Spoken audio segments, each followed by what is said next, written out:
Hey, Daria, my co-professional Scrum trainer. How are you doing?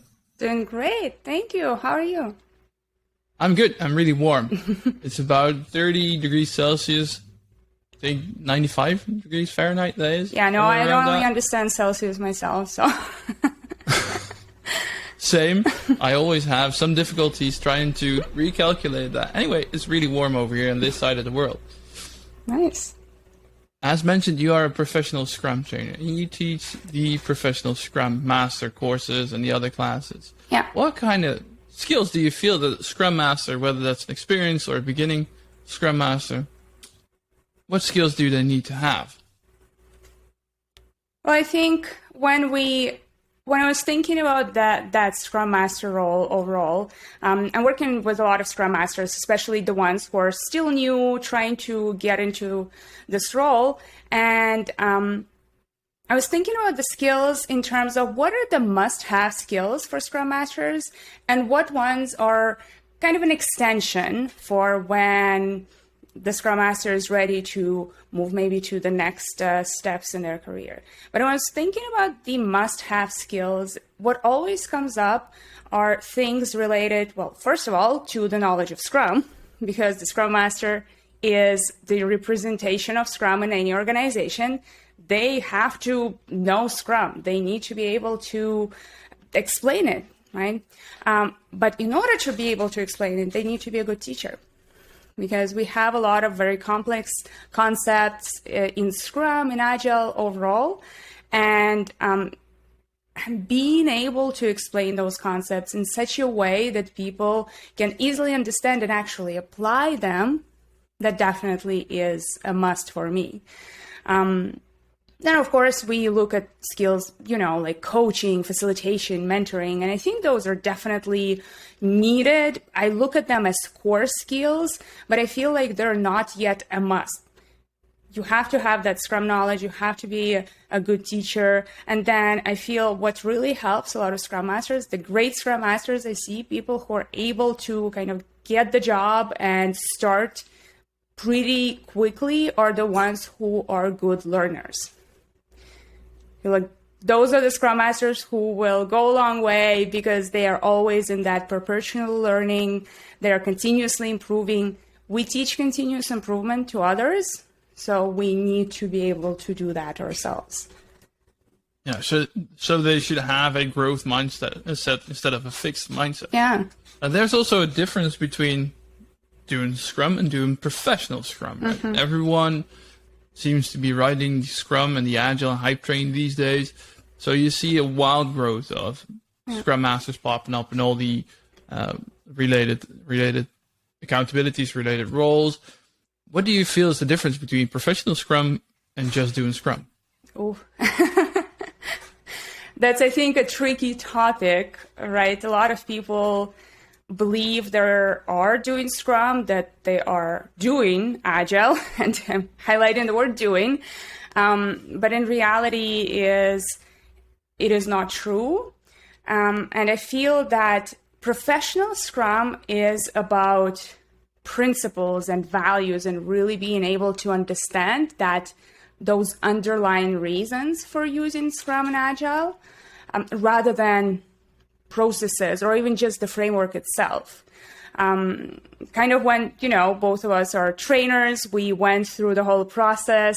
And when I talk about this experience, I say, in order to really become a trainer, you need to kind of geek out on Scrum, as in go deeper in your understanding of what Scrum is, right? And that's what makes you a professional trainer. You need to understand all of those things that no one, I'd say, initially thinks about when they're taking the Scrum framework and applying it.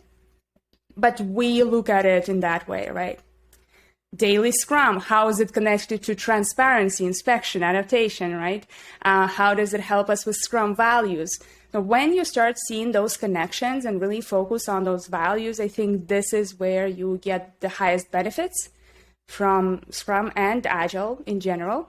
But also this is what differentiates just doing Scrum and following the process versus professional Scrum. Exactly. instead of getting into the mechanical or the zombie scrum, as Johannes Charteau, Christian Verwijs and Barry Overeem awesomely wrote, zombie scrum is just going through the motion, and that's very much different than what you mentioned, embracing the empirical approach, the transparency, inspection, adaptation. Yeah. Well, it's really challenging to get into that stage. Yeah. Do you feel that organizations really understand what a Scrum Master or what a Scrum team is supposed to be doing to enable effective and professional Scrum? Oh, well, I think some do. But, recently I've been going a bit more into systems thinking and models like reinventing organizations, holacracy, things like that. And what I understand is that the problem is not that people don't understand. I feel like the problem sometimes, and most of the time, is that the structure is not built really for Scrum to be fully successful. The current organizational structure, I mean. How we set up hierarchies and who reports to who, and then what the dynamic is between management, right, and the teams. And I feel this is often what does not allow organizations and teams to be really successful with Scrum, because we have those old structures that keep getting in the way. So how should we break those structures down then? Well, if it was that easy, we won't have a job. Looking for the $1 million answer. But I think one of the things that I see a lot is that when we look at developers in a team, right, they are specialists in what they do. They know exactly how to build a product, right? They know the technical side of that's a technical product. One of the things that we ask of them, or anyone really on a Scrum team, or whatever the role is that you need to be proactive, not reactive, that you need to self-manage. Basically, each Scrum team member technically, in a way, needs to be acting as an interpreter. They are part of this small little startup group that is working on this big product, and each of them is accountable and should have ownership over that product, over the success of that product. But traditionally, this is not the structures that we set in place in the organization, right? I do my job. I'm a specialist in this, and this is what I do. Right? This is kind of the expectations we set with people, when we started working, and the dynamic between the manager and the team member never really asked for that proactiveness or self-management before. I don't know what you think about kind of that angle that I'm taking. Well, yeah, I think that's very much true. It's very siloed thinking. Like, these are the things that I'm hired for, and that's exactly what I'm going to do and nothing else. Well, we rarely get hired for achievement of goals, but very strict lines. Like, these are the activities that you're supposed to be doing. And then you can say, well, I was supposed to do this. I'm not going to pick up that because it's not in my contract. If you would take that into a different angle, like, we're here as a Scrum team, together with management, leaders, stakeholders, and I think there should be more of a common agreement, an outspoken, transparent agreement, what we expect of all these people together, playing together, because it's not just a Scrum team, right? But how we're going to move forward effectively for the achievement of goals. And I think that's something that where you already mentioned being a teacher. I think that's where a Scrum Master also comes in, teaching stakeholders how to engage and interact with the Scrum team, because their voice is super important for the success of a product. Yeah. And I think that's what a lot of stakeholders and a lot of organizations still undervalue. Yeah. I think, when we say, okay, we're going to go agile and we're going to implement Scrum, it always feels that it kind of ends at the level of the team. The team is going to implement Scrum, and the team needs to do that, and the team needs to do this. But the reality is, in order for this to work, the whole system needs to be aligned. And this means, as you say, stakeholders, right? Management and stakeholders also need to learn some new skills, such as letting go of control, being a good leader, giving good direction, creating great goals. All those things are necessary if they want Agile to really succeed, because this is what they need to do now versus maybe what we traditionally used to do. Yeah. Maybe we should create a course on how to unlearn stuff. Yeah. You've now gone through your education, cool. Now we're going to redo all that, and now you don't know anything anymore. I think that's the most effective way, because it's so easy to always think on, if you look at coactive coaching, on a level 1 style, reflecting on based on your experience, what it does to you, and very inner monologue kind of listening. And I think that's one of the first things that you should drop off. But I also do think that, speaking of missing skills, that is one of those missing skills to engage with, to teach people how to not listen with your experience, but keep an open mind. That's very challenging, and it has a lot to do with culture in general as well. Yeah, definitely. Speaking of missing skills, what do you feel that a Scrum team as a whole is lacking on general level? Like, you're a consultant as well, right? If I'm not mistaken. You have a lot of experience in these things. Do you see a common thread on skills and activities that typically lack in a Scrum team? Yeah, I feel like often the same questions come up when I work with Scrum Masters through my mentorship programs. We often talk about different challenges they're facing, and they're always the same things come up, which I actually believe are linked to that lack of skills. Those are inability to create sprint or product goals.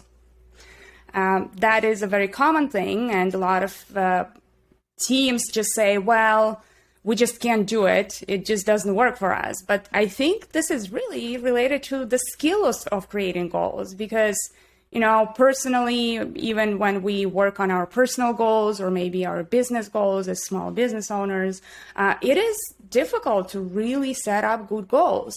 It is a skill that you need to develop, and I think this is one of the skills that a Scrum team needs to have, right? Obviously, a Scrum Master is there to help teach the team, but they also need to be able to create good goals themselves, right? There's a lot of things that are related to backlog management, I think. Yes, technically we'd say, well, it's the product owner who owns the product backlog, but the reality is it's the whole team who needs to be able to manage the product backlog, understand it. And there are lots of things that are related to that, which is writing product backlog items in such a way that it is clear who the customer is, why this item is important, kind of looking into that more customer-centric part of product backlog items, splitting them in a vertical way rather than in horizontal slices. So I think this is another skill that is required. And I feel that often, because this is new, we've never done this. We've never been asked to do this before, right? And now we're a Scrum team, and now we're asked, okay, you need to create goals. You need to be able to write good product backlog items. It's hard because we don't know how to do it. No one told us. No one taught us this before, right? And we kind of say, well, you know, it just doesn't work for us. And that's not something that we need to do. That just not aligns with what we are doing generally. But the reality is that these are just the new skills that you need to learn if you want the framework to really bring you any benefits. Yeah. You end up in a gravity trap, if you will. Sorry. Where if you try to run these experiments, you almost get retracted as if it were gravity in old behaviors and known behaviors. So we're not used to creating sprint goals or to create product goals and focusing on the connection between these two and how they relate to the vision and to the organizational vision. And it's kind of like, well, we've tried it out 2 or 3 times. Now we're going to abandon it, and you get retracted back to earth, and you're done, basically. You never try to experiment ever again because you don't try to escape that gravity level.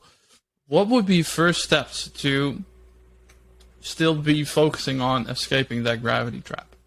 The first step, I think, like with anything you would want to succeed at, is continue pushing yourself once you hit that once you get to that uncomfortable level where like, I don't know how to do that. Oh, I don't feel like I can. This is where you need to stay. And I feel this is where you grow, kind of like when you exercise, right? When you're doing the exercise, the real growth of your muscle happens at the very last step. When, like, say you're doing crunches, it's the last 5 crunches that are giving you the most benefit, not the first 25, right? And I think this is the same way. You're building a new skill, so you need to go through that period of where you're maybe not doing it that good, right? Your goals maybe are really terrible, but you're trying, you're trying to build the skill, and then this is the last ones that will really be the best ones, but you need to get to that before you can actually see real progress, real growth. I feel like it's not the first step, but I think that's the way to go, basically. Well, yeah. Is that something that, what we were discussing before, like having a common agreement? Do you feel that it's a mutual accountability of both the stakeholders and leadership as well as the Scrum team? Yes. Everyone's involved in that process, so I think definitely everyone needs to be able to do that. And in the same way as we say, well, the team is not used to being self-managed, right? Being proactive in the same way, leadership is not used to letting go of control. So it's going to be uncomfortable.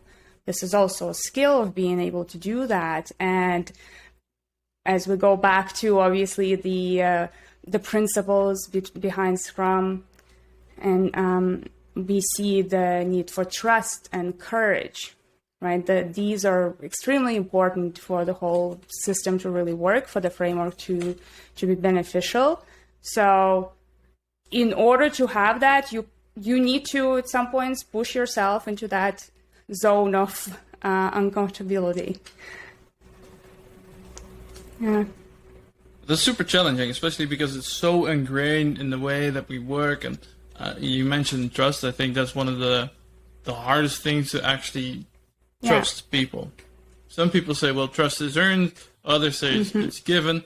I don't want to bash too much, but my experience, especially with corporate, very, what's the right word? Conservative corporate America. Sorry, America, I don't want to blame you. Not pointing fingers, just my experience. But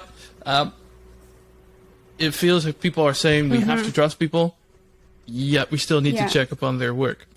So it feels like there is no real trust. What's your experience with that?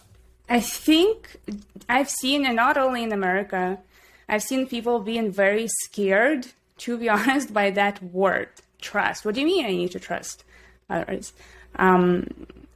Obviously, a lot of people, and I personally have lived through professional challenges that are related to trust, where some information is used against you, right? And you feel that your trust has been broken. And it is really hard to put your trust again in others, especially if you have lived through something like that, right? In a professional setting, I think a lot of people happen to at least once experience something like that. So generally, I see people having general problem with that, I think, because I am very big on transparency, for example. Right? I believe that transparency, that radical candor, that need for very transparent information, doesn't matter who it is, whether it's just the team members, the leadership, whatever it is, if it's related to what we're doing, it needs to be transparent. And that requires trust, right? And often I get a lot of pushback from people saying, well, wait a minute. Well, do they really need to know this? Or do we really need to tell this information to these people? And I feel this is kind of ingrained in, we always question, is it really necessary? And that definitely doesn't help building trust and transparency. What's the most harmful thing that can happen when you don't have trust within your team? Why is it so important? Well, what the worst thing that can happen is that everything that you do is really not bringing you benefit, or even actually actively damaging what you're trying to achieve if you don't have that trust. So when you don't have trust, what often happens is you don't have trust. So you feel that the other person might be untruthful, right? So you're trying to protect yourself, right? So it kind of goes into the circle of, well, I'm just trying to protect myself. So here's what I'm going to do, because I'm just trying to make sure that my trust isn't broken, right? And usually actions like that lead to suboptimal decisions, or maybe very important information that is not known until it's too late, right? So, and that creates a lot of damage long term for the product and for the team overall. Exactly. It's like building a house without having a solid foundation. Gunther Verheijen always refers to Scrum as a house of Scrum. It's the same as a house of Lean. If you don't have a solid foundation, if you don't have trust or the right levels of leadership, you're going to build a house on quicksand. And you're going to build your perceived value on something that's not there. And ultimately, you won't be working as a team, but as a collective of individuals happening to work at the same time, simultaneously, instead of collaborating. I think that's super damaging, also to the morale of people. I mean, do you trust everyone that you work with? Well, right now I'm kind of focusing on my business, so it's just me, so I do trust myself. Do you trust yourself? Most of the time, okay. Most of the time. Depends on what time of day. Yeah, Friday night might be less. No, but that's the thing. But how do you make these kind of things transparent and ensure that this becomes one of the activities that people focus on? It's the same as work, right? Trust is less tangible as work itself is. These specific user stories that we're working on or other product backlog items. That's really easy to grasp and understand. Like, these are the activities that we're supposed to be doing. Trust is way less tangible than work itself is. How to move forward with that, and how do these accountabilities within the Scrum team come to play? I draw a lot of parallels with the relationships I have in life. And I think that you can use the same approaches to when you're trying to build trust with teams. And this is what I call kind of over-communication. Not oversharing, over-communication, where when you have concern or a thought, maybe you have a concern that someone isn't holding information, right? Or whatever that is. Or maybe you just feel frustrated because someone did something that you didn't agree with, right? The best way to approach it is to communicate it right away. Because if you don't, right, this is when we go into the cycle of resentment. Well, why didn't this person do the task that they were supposed to do? Well, they don't know that there is a frustration associated with this, right? Or maybe you think, talking about the foundation, you made a mistake, right? Or something like that happened. You need to communicate it. And I think like that over communication is so essential. Even if you have communicated it already, I feel it's important to always come back to that and say, hey, just so that everybody knows, here's what happened, here's the information, and I'm just being honest, transparent. There is a cycle between trust and transparency. Like, you need trust to have transparency, but you also need transparency to have trust. So you need to kind of enter this cycle from some angle, right? And I feel that communication is definitely essential. And just looking personally, I feel this is really what helped me build stronger relationships with people overall.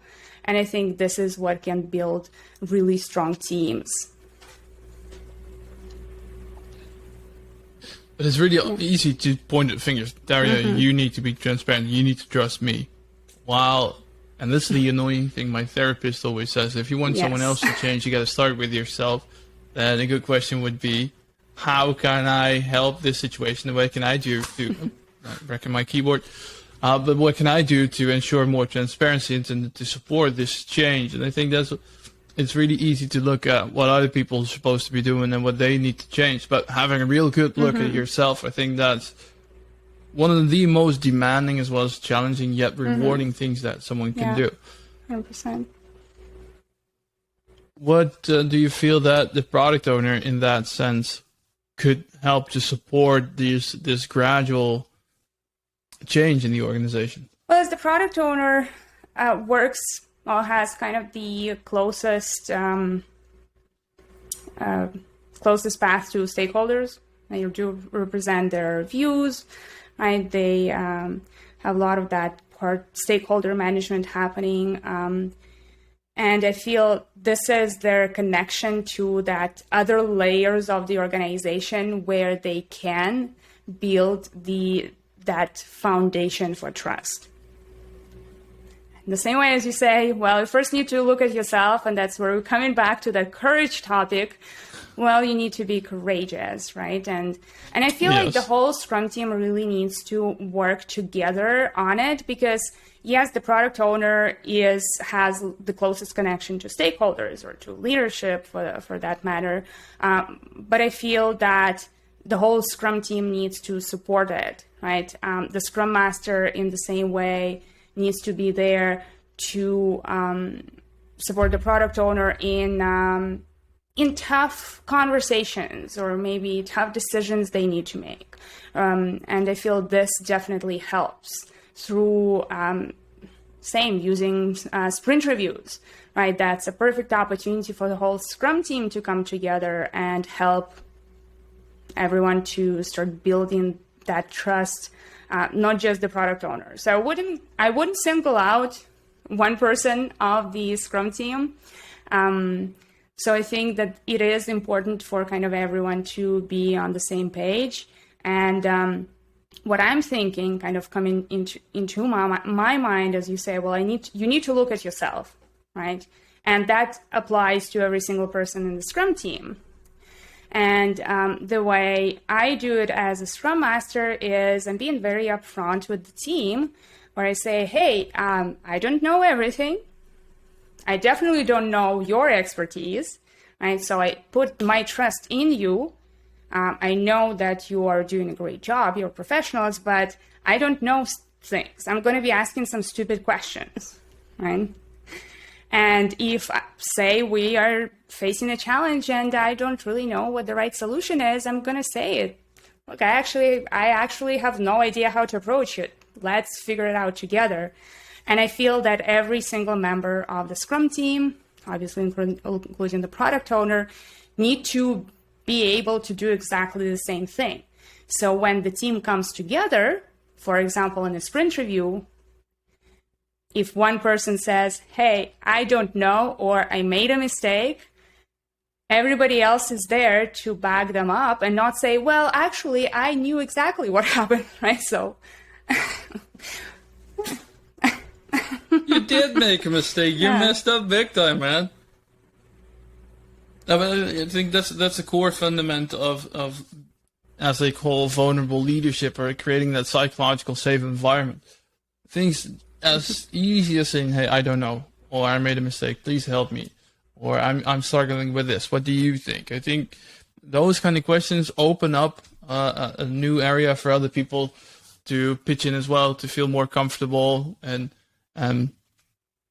putting themselves out there as well and discussing their personal challenges. And in that way, you create more trust in the organization instead of leaning on someone else and waiting for them to pick your work up or try to cover up your blame. What is it that made you so eager and inspired by professional Scrum and these digging for these missing skills? So you mean like how I went into the Scrum Master role and then professional Scrum trainer? Sure. I guess I can say that it happened kind of by accident at the very beginning, and I'm very happy it did.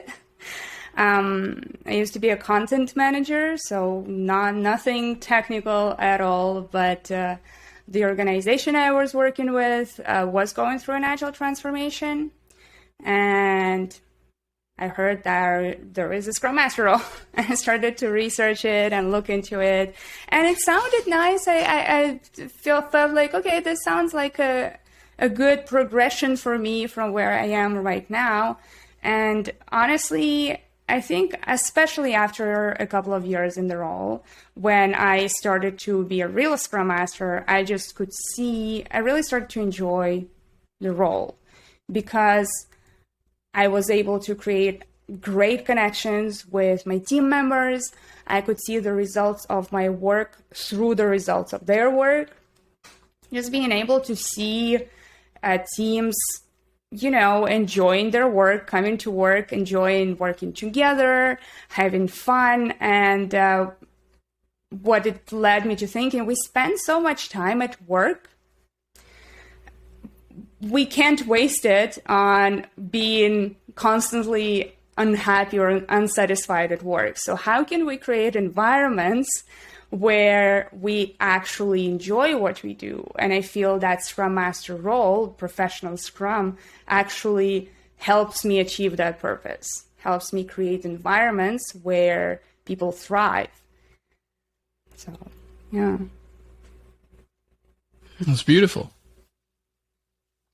Then why the link with professional Scrum trainer? Is that the same to continue down that path? I think, I had a few years, obviously, as a Scrum Master at the time, and I just felt that I want to reach more Scrum Masters and help other Scrum Masters to kind of get to the same understanding of the role and enjoyment of the role as me.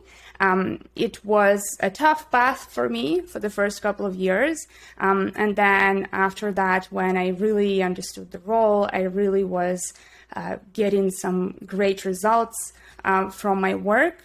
I had a chance to work with a few very new Scrum Masters and to mentor them. And I think through that mentorship, I saw that I really want to reach more people, more Scrum Masters, and going for the trainer path, for example, I felt that this is exactly what will help me get there, what will help me touch more Scrum Masters to help them be more successful through training, mentorship, and just being there in the organizations in consulting or coaching roles as well. Well, becoming a professional Scrum trainer is a pretty challenging path. It takes quite a long while. You have to really understand Scrum through and through. And I think you can't do that really alone, just by yourself. Do you feel trusted or do you feel inspired and that it has been that vulnerable leadership in that sense as well, while you're being guided through becoming a professional Scrum trainer? I think yes, I agree. The path is very, very hard.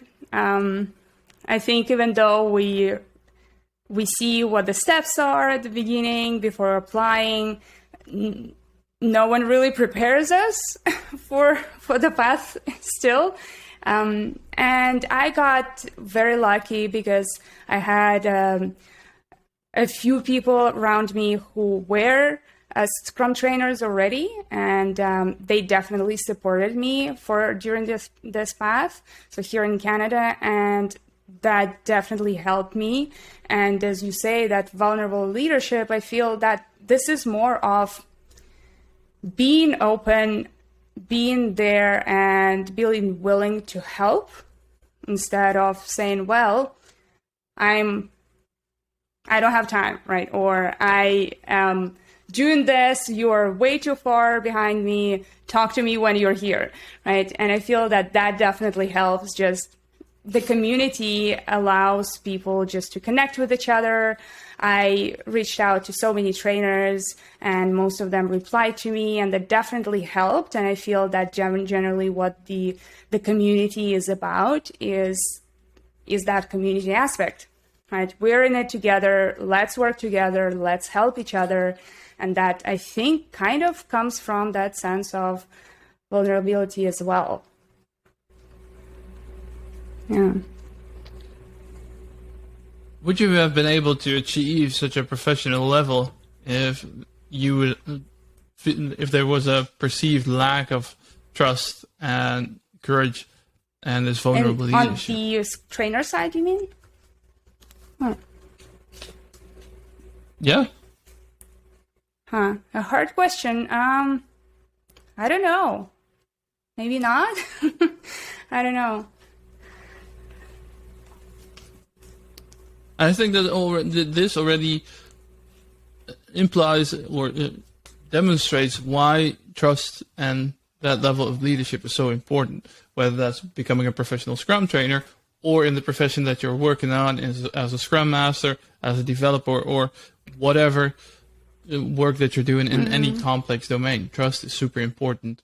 And if you have the right levels of support, trust, courage, that leadership that you're supposed to be having or that would do good, there will be more effective growth for your organization, for your team, and for your personal development as when compared to when you wouldn't have that level of trust. So I don't want to go too much into the path of becoming a professional Scrum trainer. It's more about if you are stimulated with the right people and with the right mindset and with the right activities and levels of trust, you'll be able to achieve great things. And I think that's so undermined in most organizations still. Yeah. Because of whatever reason. Yeah, well, without going into details of, I guess, the path to the Scrum trainer is, I think what definitely helped during that path is that we go through that path, we try things, we go for different assessments or peer reviews and whatnot, and we, even though we don't expect it, we hope it's not going to happen, but we fail. Right? We need to do it again. And if we'll say in a traditional organization, we would look at that failure as like, okay, that's it. Anyway, you're not good enough for that. Just forget it, right? You failed. And I feel that path instead, when you're going for becoming a Scrum trainer, is that failure is looked at as a great opportunity to learn. It's just, that's okay. It's just a little stop on your path, but that's just an opportunity for you to learn. And we are waiting for you to come back and show us what you learned, right? And I think that definitely helped me to accept failures as well more, just because you're going through that path and you're going to fail, and the community looks at it as, that's okay, that's normal, we all did this, just come back when you're ready, right? Yeah. Can you imagine what levels developers and organizations would be able to achieve if this would be the mindset behind it? And of course, there's the capitalist approach to it as well. Money is supposed to be made. Still, you work for an organization. But if you have this mindset, how much you can unlock an intrinsic motivation, and therefore more knowledge, innovation, future-proofness, these kind of things will be unlocked when you have the mentality that you've just described. And I think that's when we speak about missing skills, I think that's something that a lot of organizations and professional Scrum Masters can still learn a lot about. Yeah. Okay. We're slowly nearing the end of this episode. That was fast. Where can people... It goes fast, doesn't it? We can do this again quickly. Where can people find you? Where can people interact with you? So where can people find your courses? I have my online presence on the scrummaster.com. So it's my website where I share videos and blog posts, of course, but I also work on lots of guides and very practical insights for Scrum Masters. My focus is really on helping Scrum Masters become more successful, not through just traditional training, but actually by giving practically action plans and improvement plans for them to use and to help them take those first steps with less stress, I'd say. So I'm at scrummaster.com. You can find me, of course, on LinkedIn, Daria Bagina. So yeah, and I'd love to see people on my website, in the comments section, or on my YouTube channel. The links will be included in the show notes. Thank you so always, much for having Daria. me. Thank you very much for being here.